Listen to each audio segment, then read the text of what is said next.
참으로 믿기지 않은 일이 일어났습니다. 독일 10대 소녀들이 부른 아리랑이 전 세계를 울렸다. 처음 이 뉴스를 봤을 땐 저도 믿기지 않았습니다. 한국어도 서툴렀던 아이들이 어떻게 그 깊은 정서를 표현해냈을까요? 그리고 왜 하필 아리랑이었을까요? 하지만 그 무대 뒤에는 단순한 합창 이상의 감동이 숨어 있었습니다. 분단의 상처를 함께 노래한 그들의 여정, 그리고 한국이라는 나라에 대한 놀라운 발견. 지금부터 그 모든 이야기를 들려드릴게요. 2024년 봄, 독일 도르트문트. 저는 17살의 고등학생 에바 슈나이더입니다. 학교에서 음악을 전공하고 지역 청소년 합창단에서 활동하고 있어요. 독일인 아버지와 한국계 어머니 사이에서 태어난 저는 어릴 적부터 엄마와 외할머니에게서 한국 이야기를 듣고 자랐죠. 외할머니는 1950년대 한국에서 독일로 이주하신 간호사였어요. 가끔 그녀는 낯선 언어로 노래를 부르셨고 나는 그 노랫말을 이해하지 못했지만 어딘가 애틋하고 따뜻했어요. 그 노래는 아리랑이었습니다. 사실 저는 어릴 때부터 한국이라는 나라에 큰 관심이 있었던 건 아니에요. 저에게 한국은 다소 낯선,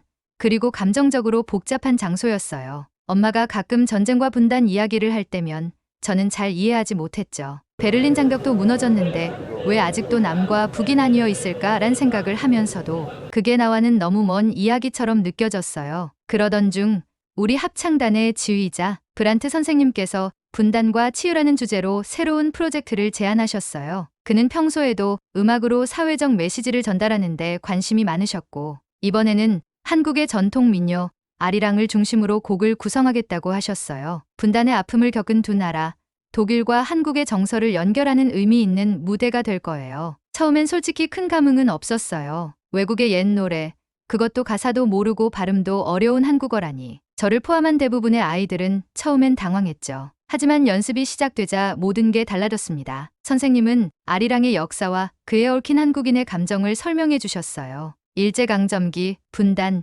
이산가족, 그리고 지금도 이어지는 남북의 긴장 속에서 수많은 이들이 이 노래를 부르며 눈물 흘렸다는 걸 알게 되었을 때 저는 어릴 적 외할머니가 부르던 그 멜로디의 무게를 처음으로 실감했어요. 노래는 단지 선율이 아니라 사람들의 이야기와 마음을 담는 그릇이라는 걸 느꼈습니다. 그리고 놀라운 변화가 일어나기 시작했어요. 평소 장난기 많던 요하네스도 말없이 책만 보던 클라라도 모두 연습이 끝난 후에는 아리랑을 흥얼거렸습니다. 우리는 발음 교정을 위해 한국어 유학생과 화상으로 교류도 했고 어떤 날은 할머니가 직접 합창단에 와서 아리랑에 얽힌 자신의 이야기를 들려주셨어요. 그날 이후로 우리 모두의 태도는 완전히 바뀌었죠. 이제 이 노래는 단순한 연습곡이 아니라 우리가 함께 만들어가는 진심의 합창이 되었어요. 공연 당일 도르트문트 시청 대강당은 만석이었습니다. 지역 주민들과 학교 친구들, 그리고 독일에 거주 중인 한국 교민들까지 찾아와 객석을 가득 메웠어요. 무대 뒤에서 마지막 리허설을 마치고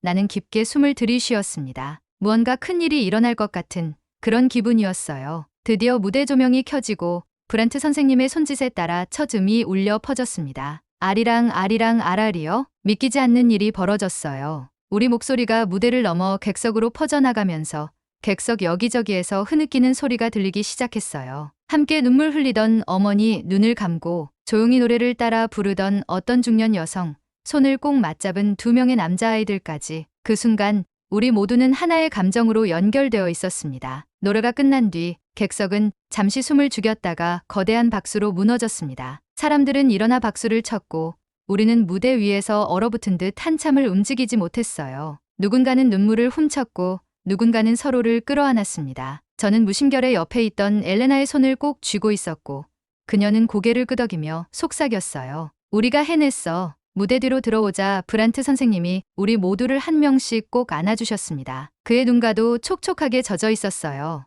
여러분, 오늘 이 무대는 제 인생에서 가장 아름다운 순간 중 하나예요. 고맙습니다. 그날 밤 도르트문트 지역 뉴스에는 우리의 무대가 소개되었습니다. 독일 10대 소녀들이 부른 아리랑, 국경을 넘은 감정의 대합창. 그 뉴스는 곧 독일 전역은 물론 한국의 언론에도 실렸고 SNS에서는 샤바리랑 합창단이 빠르게 퍼졌습니다. 수많은 한국인들이 댓글을 남겼어요. 감사합니다. 여러분의 목소리에서 진심이 느껴졌어요. 이 노래를 이렇게 깊이 이해해 주다니 감동입니다. 독일에도 우리의 아픔을 공감해주는 친구들이 있다는 게 믿기지 않아요. 며칠 후 브란트 선생님은 저를 조용히 불렀습니다. 에바, 이 프로젝트를 마무리하지 않고 계속 이어가 볼 생각은 어때요? 계속이요? 이제 우리 합창단은 분단과 치유라는 주제로 세계 여러 나라의 음악을 연구하고 부를 계획이에요. 다음은 우크라이나의 전통곡을 생각 중이에요. 그리고 한국에서 우리를 공식 초청했답니다. 숨이 멎을 뻔했습니다. 한국이라니 브란트 선생님은 따뜻하게 미소 지으며 말했어요.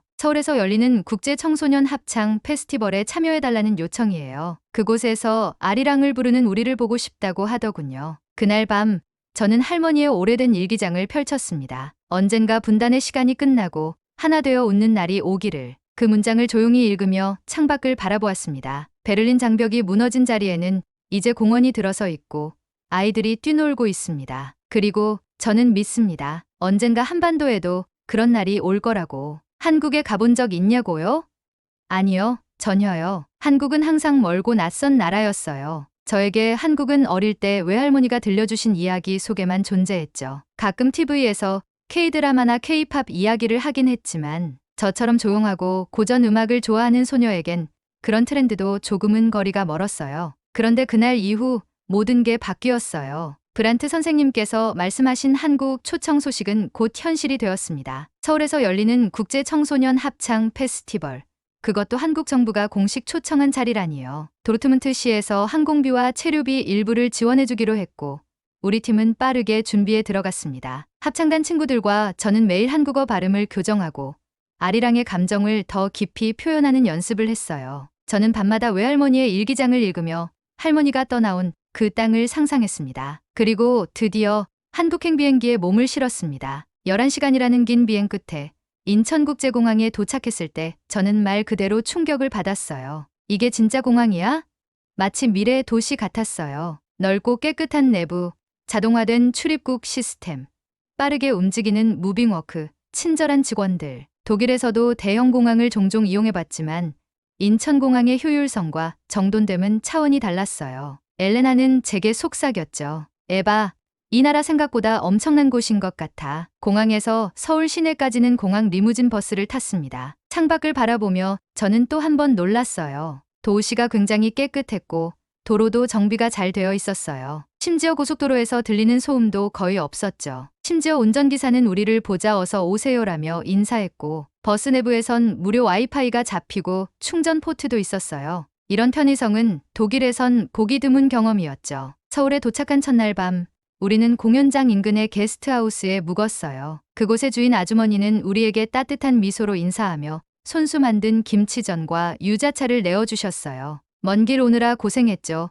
한국에 온 걸 환영해요. 정말 놀랐어요. 저는 독일에서 관광객을 그리 반갑게 맞는 사람을 거의 본 적이 없었거든요. 이곳 사람들의 환대는 무언가 따뜻하고 깊은 배려가 느껴졌어요. 공연 준비를 위해 이틀간 우리는 서울시립소년소녀 합창단과 합동 연습을 했습니다. 처음엔 약간 긴장했어요. 한국 아이들이 우리보다 훨씬 실력도 좋고 발음도 완벽하니까요. 그런데 그 아이들은 우리를 경쟁자가 아니라 친구로 대해줬어요. 연습이 끝난 뒤엔 함께 떡볶이 먹으러 가자며 이끌었고 우리는 낯선 매운맛에 눈물 흘리며 웃음을 터뜨렸죠. 이틀 뒤 우리 단원 중 한 명인 루카스가 갑자기 배탈이 났어요. 낯선 음식 때문인지 계속 복통을 호소했고 우리는 모두 당황했어요. 한국어도 못하고 병원을 어떻게 찾아야 할지 막막했죠. 그런데 함께 연습하던 민서라는 한국 친구가 당장 팔을 잡고 병원 가야 해요 라며 우리를 데리고 나갔어요. 15분도 안 돼 근처의 종합병원 응급실에 도착했고 접수부터 진료, 처방까지 단 30분 만에 끝났어요. 심지어 의사는 영어로 친절히 설명해 주었고 진료비도 독일에 비하면 정말 저렴했어요. 저는 정말 놀랐어요. 이게 가능해? 독일에선 대학병원 예약을 잡으려면 보통 몇 주는 기다려야 하거든요. 당장 치료를 받고 약국에서 약까지 간편하게 받는 시스템은 저에겐 충격 그 자체였어요. 그리고 그날 밤 저는 SNS에 이렇게 썼습니다. 한국은 내가 알던 나라보다 훨씬 따뜻하고 훨씬 앞서 있다. 사람들의 배려와 시스템의 효율, 그리고 거리의 청결함 놀라움의 연속이다. 공연 전날 우리는 서울 도심을 둘러보며 짧은 자유 시간을 가졌습니다. 경복궁에 방문했을 때는 마치 시간 여행을 한 듯한 기분이었고 한복을 입고 사진을 찍던 관광객들과 함께 웃으며 사진도 남겼죠. 그중 한 분이 저에게 물었습니다. 혹시 혼혈이세요? 한국말 잘하시네요. 저는 당황하면서도 그 말이 왠지 기분 좋았어요. 내가 이 나라와 이 문화와 연결되어 있다는 느낌 처음 느껴보는 감정이었거든요. 그날 저녁 엘레나가 제게 말했어요. 에바, 난 오늘 확실히 알았어. 이곳은 우리가 아리랑을 부를 자격이 있는 곳이야. 우리가 진심으로 노래한다면 이 노래는 분명히 통할 거야. 그 말에 저는 고개를 끄덕였어요. 아리랑을 처음 배울 때 저는 그냥 오래된 슬픈 노래라고 생각했어요. 하지만 지금은 아니에요. 아리랑은 한국인의 역사이자 지금 이 시대에도 이어지고 있는 감정의 언어예요. 그 안엔 이별과 기다림, 아픔과 희망, 그리고 서로를 향한 깊은 공감이 담겨 있었어요. 이제 아리랑은 더 이상 다른 나라의 노래가 아니라 우리가 함께 느끼고 함께 부를 수 있는 모두의 노래가 되었다고 느꼈습니다. 다음 날이면 드디어 무대입니다. 전 세계에서 모인 청소년 합창단 앞에서 그리고 수백 명의 관객 앞에서 우리가 아리랑을 부르게 됩니다. 마음이 떨리고 두렵지만 그 안엔 분명한 확신이 하나 있어요. 우리가 진심을 담아 이 노래를 부르면 그 진심은 언어를 넘고 국경을 넘어 모두의 가슴에 닿을 거라고요. 공연 당일 아침 나는 일찍 눈을 떴어요. 창밖엔 부슬비가 내리고 있었고 서울의 거리는 고요하게 젖어 있었습니다. 보통 같으면 다시 이불을 덮고 싶었겠지만 오늘은 그럴 수 없었어요. 드디어 우리가 아리랑을 부르는 날이니까요. 수개월의 연습과 준비, 그리고 멀고도 낯선 이국 땅에서의 감동의 시간들이 모두 오늘 이 순간을 위해 모였어요. 아침 식사 자리에서 다들 평소보다 조용했어요. 브란트 선생님은 우리에게 이렇게 말했죠. 오늘 무대는 단순한 공연이 아닙니다. 이건 여러분이 느낀 한국, 그리고 우리가 함께 만든 이야기의 결실이에요. 어떤 실수가 있더라도 괜찮습니다. 진심을 전한다는 마음만 잊지 마세요. 공연장에 도착한 우리는 리허설을 마친 뒤 대기실에서 무대를 기다렸어요. 그런데 그때 예상치 못한 일이 벌어졌습니다. 내게 너무도 충격적인 상황이었죠. 엘레나가 급히 달려와 저를 불렀어요. 에바, 지금 한국 합창단 친구들이 너희 아리랑 연습 영상을 보고 무언가 얘기하는 걸 들었어. 뭐라고? 그냥 한국어 발음이 너무 어색하다. 감정은 좋은데 무대에 서기에 부족하다는 말들이 있었어. 특히 너 발음 얘기를 하던데 순간 가슴이 철렁 내려앉았어요. 그렇게 열심히 연습했는데 그동안 한국 문화를 존중하고 진심으로 다가간다고 믿었는데 설마 우리가 그들의 전통을 가볍게 다루는 외국인처럼 보였던 걸까요? 그때부터 머릿속이 복잡해지기 시작했어요. 혹시 우리가 잘못 이해한 걸까? 내가 아리랑을 부르는 게 누군가에겐 무례하게 느껴지는 건 아닐까? 불안과 혼란, 그리고 자신에 대한 회의감이 한꺼번에 밀려왔어요. 그 순간 할머니의 일기장이 생각났어요. 타인의 문화에 다가갈 때는 나의 방식이 아닌 그들의 마음으로 바라보아야 한다. 나는 대기실 구석에서 조용히 앉아 눈을 감았어요. 그리고 스스로에게 물었죠. 나는 정말 한국을 이해하려 했나? 아니면 이해한 척만 한 걸까? 그렇게 혼란스러워하고 있던 그때 누군가 나를 톡톡 건드렸어요. 고개를 들자 어제 떡볶이를 함께 먹었던 민서가 서 있었어요. 에바, 괜찮아요? 나는 망설이다가 조심스럽게 물었어요. 혹시 우리가 부르는 아리랑 한국 사람들 입장에서 보면 어색하거나 불편하게 느껴지나요? 민서는 한참을 생각하더니 이렇게 말했어요. 솔직히 말하면 처음엔 조금 놀랐어요. 우리가 평생 불러온 노래를 외국 친구들이 부른다는 게 낯설었거든요. 그런데 그건 이상한 게 아니라 그냥 새로운 거였어요. 어색할 수 있죠.